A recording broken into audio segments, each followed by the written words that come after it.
Hi hello friends, welcome to Photoshop Guru channel. Friends, ఇప్పుడు మనం మన ఛానల్లో ఫోటోషాప్ అనే మాట్లాడుకుంటున్నాం.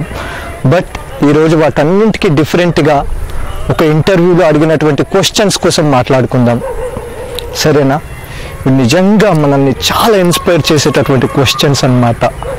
ఈ క్వశ్చన్స్ అనే వాటిని ఐఏఎస్ ఎవరైతే ప్రిపేర్ అవుతుంటారో, ఎగ్జామ్స్ రాసి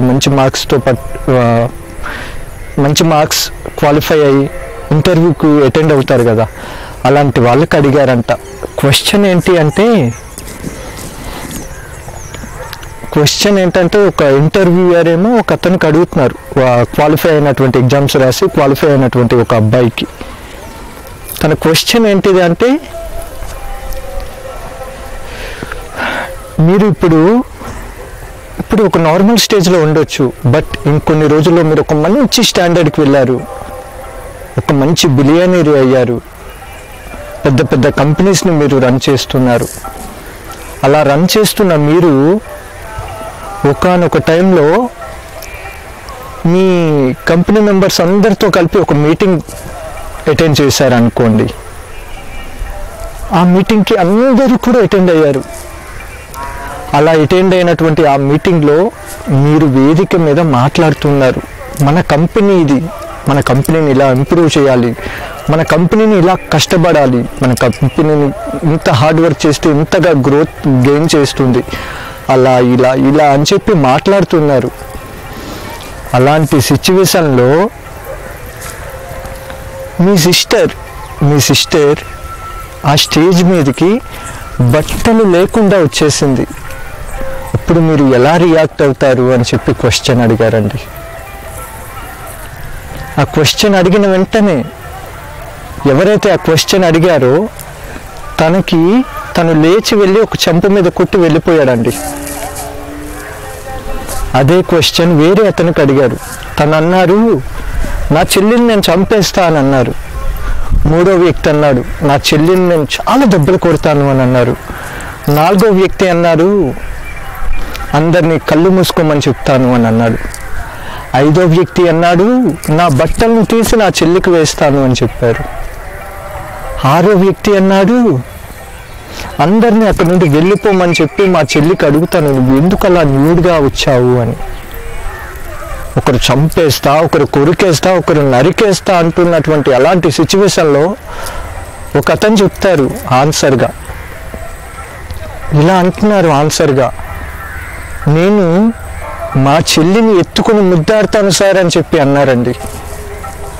అలా అన్నప్పుడు ఎవరైతే క్వశ్చన్స్ వేశారో ఆయన చాలా ఆశ్చర్యపోతాడు. ఎందుకు నువ్వు అలా చెప్తున్నావు? ఒకరు కొడతా అంటున్నారు, ఒకరు తిడతా అంటున్నారు, ఇంకొకరు చెప్తున్నారు, నువ్వేంటి ఎత్తుకుని ముద్దాడుతా అంటున్నావు, ఎందుకు నువ్వు అలా అన్నావు అని చెప్పి అడిగారండి. అప్పుడు తను అంటాడు, ఆ అబ్బాయి, సార్, ఒక వయసుకు వచ్చినటువంటి ఏ ఆడపిల్ల కూడా బట్టలు లేకుండా అలా ఎప్పటికీ ఎవ్వరి ముందుకి రాదు సార్. అలా వచ్చింది అంటే నా చెల్లి ఒక చిన్న పాప సార్, అందుకనే నేను నా చెల్లిని ఎత్తుకొని ముద్దాడుతాను సార్ అని చెప్పాడండి. అతను లేచి చప్పట్లు కొట్టాడు, you are the perfect person ఈ జాబ్కి, నవ్ యు ఆర్ సెలెక్టెడ్ అని చెప్పి తనకి కలెక్టర్ జాబ్ని ఇచ్చారండి. అది ఎంత నెగిటివ్ క్వశ్చన్ చూడండి. ఇదే క్వశ్చన్ వేరే అతనికి అడిగితే ఆయన రియాక్షన్ ఏంటి? కొడతా అన్నారు, ఇంకొక అతను చంపుతా అన్నారు. అలాంటి వాళ్ళు ఎవ్వరికి జాబ్ రాలేదు.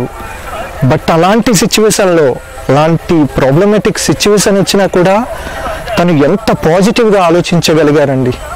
మన లైఫ్లో చాలా క్వశ్చన్స్కి మనం రియాక్ట్ అవుతాం. అక్కడ జరిగింది చాలా తక్కువ, 1% జరుగుతుంది, బట్ మనం 99% రియాక్ట్ అయిపోతాం. మనం రియాక్ట్ అవ్వకపోతే దాని వాల్యూ అండి 1 అండి. మనం ఎప్పుడైతే రియాక్ట్ అయిపోయి దాని వాల్యూ పెంచుతామో దాని వాల్యూ 100 అయిపోతుంది. వీలైనంత వరకు మీ రియాక్షన్ అనేది తక్కువగా ఇవ్వటానికి ట్రై చేయండి. అలానే ఇంకొక క్వశ్చన్ చెప్తాను, ఇది కూడా ఒక ఇంటర్వ్యూలో అడిగినటువంటి క్వశ్చన్. అది ఏంటిది అంటే, ఒకానొక టైంలో ఒక హిమాలయ పర్వతాల్లో ఉన్నటువంటి మహర్షులు మన ఊరికి నడుచుకుంటూ వచ్చారండి. నడుచుకుంటూ వస్తే మొదటి ఊరు వాళ్ళు ఏంటంటే, మన ఊరికి మహర్షులు వస్తున్నారు అని ఒక ఊరు వాళ్ళకి తెలిసింది. ఇంకో ఊరు వాళ్ళకి కూడా తెలిసింది, మన ఊరికంటే ముందు ఉండే ఊరు. ఆ ఊరు వాళ్ళందరూ ఒక మీటింగ్ పెట్టుకున్నారు. ఆ మీటింగ్ ఏంటంటే, మన ఊరికి మహర్షుల రూపంలో దొంగోళ్ళేమో ఇలా వేషాలు వేసుకుని వస్తున్నారు, వాళ్ళని ఎలా అయినా మనం కొట్టాలి, వాళ్ళని కొట్టి మాత్రమే పంపించాలి అని డిసైడ్ అయ్యారండి. మహర్షులు అలానే వాళ్ళు చాలా సున్నితమైన మనస్సు ఉన్న వాళ్ళండి. అలాంటి సున్నితమైన మనస్సు ఉన్నటువంటి ఆ మహర్షులు మొదటగా ఆ ఊరికి వచ్చారు. ముందుగానే వీళ్ళు పక్కా ప్లాన్ మీద డిసైడ్ అయినటువంటి ఆ ఊరు వాళ్ళు ఎప్పుడైతే ఈ మహర్షులు రాగానే, ఒకరు కర్రలతోని, ఒకరు చీపురు గట్టలతోని, ఇంకొకరు రాళ్లతోని, చెప్పులతోని, ఇలా రకరకాలైనటువంటి వెపన్స్తో గట్టిగా కొట్టేశారండి వాళ్ళని. అంతగా కొడుతున్నటువంటి సిచ్యువేషన్లో ఆ మహర్షుల ముఖం మీద చిరునవ్వు పోలేదండి. రక్తం కారుతున్నా సరేలే అని, సర్వే జన సుఖినో భవంతు అని కోరుకున్నటువంటి మన మహర్షులు చాలా గొప్పోళ్ళండి. వాళ్ళు అనుకున్నారు, వీళ్ళు ఎంతగా చిత్రహింసలు పెట్టినా కూడా వాళ్ళు వెళ్ళిపోతున్నారు, ఆ రక్తంతోనే దాటుకుంటూ వెళ్ళిపోతున్నారు, ఊరిని దాటుకుంటూ వెళ్ళిపోతున్నారు. ఊరిని దాటగానే ఊరు పొలిమేరకు వచ్చి వాళ్ళని దీవిస్తున్నారు. బాబు నాయనలారా, మీరు ఎక్కడ ఉన్న వాళ్ళు అక్కడే పిల్ల పాపలతో ఆనందంగా బతకండి, మీ ఊరిలో మీరు ఆనందంగా ఉండండి, మంచిగా సుఖ సంతోషాలు అనుభవించండి అని చెప్పి దీవించి వెళ్ళిపోయారండి. హిమాలయాలకు మళ్ళీ వెళ్ళిపోయారు. మళ్ళీ చాలా సంవత్సరాల తర్వాత మళ్ళీ ఒక ఊరికి వచ్చారు. ఆ ఊరు వాళ్ళకి తెలిసింది, మహర్షులు వస్తున్నారు, వాళ్ళకు అతిథి మర్యాదలు చేయాలి, మనం సన్మానాలు చేయాలి, సత్కారాలు చేయాలి అని చెప్పేసి వాళ్ళు రాగానే పూల పాన్పులేసి, వాళ్ళకి ఏంటంటే పూలతో తివాచీలు పరిచి వాళ్ళని వెల్కమ్ చెప్పారండి. వాళ్ళు ఉన్నటువంటి 10 రోజులు కూడా సన్మానాలు, అన్నదానాలు అంగరంగ వైభవంగా చేశారండి. 10 రోజులు ఉన్నటువంటి ఆ మహర్షులు మనస్సు సంతోషమై, నాయనలారా ఇంకా మేము వస్తాము అని చెప్పి ఊరు దాటుకుంటూ వెళ్ళిపోతున్నారు. ఊరు పొలిమేరకు వచ్చేసరికి వాళ్ళని దీవిస్తున్నారు. బాబు, మీరు ఈ ఊర్లో ఉండొద్దురా, మీరు దూరంగా వెళ్ళిపోండి, ఎక్కడికక్కడ దూరంగా బతకండి, కష్టాలు పడినా పర్లేదు కానీ దూరంగా బతకండి అని చెప్పి దీవించారండి. ఇది అండి ఒక కథ. ఇందులో చూడండి, ఇప్పుడు క్వశ్చన్, మొదటి వాళ్ళు రాళ్ళు రప్పలతో, చెప్పులు రాళ్లతో గట్టిగా కొట్టారు రక్తం వచ్చే విధంగా. అలాంటి వాళ్ళని స్వామీజీలు ఎందుకు అలా దీవించారు? మీరు ఈ ఊర్లోనే బతకండి, ఎందుకు హ్యాపీగా బతకండి అని దీవించారు. ఎందుకు అలా దీవించారో తెలుసునా? రెండో వాళ్ళు ఏంటి? రెండో వాళ్ళు సన్మానాలు చేశారు, సత్కారాలు చేశారు. అలాంటి వాళ్ళకి మీరు కష్టాలు పడినా పర్లేదు, దూరంగా బతకండి అని దీవించారు. మొదటి వాళ్ళు మూర్ఖులండి. అలాంటి వాళ్ళు వాళ్ళ ఊర్లోనే ఉండిపోతే ఈ మూర్ఖత్వం ద్వారా ఇంకో 10 మంది మూర్ఖులు తయారు కారు. రెండవ వాళ్ళు మంచివాళ్ళు. ఇలాంటి మంచి వాళ్ళు 10 ఊర్లకు వెళ్ళారనుకోండి, 10 మంది మంచి వాళ్ళు తయారవుతారు, ఇప్పుడు మంచి జరుగుతుంది అని అలా దీవించారండి. ఇది 2 క్వశ్చన్స్ అండి.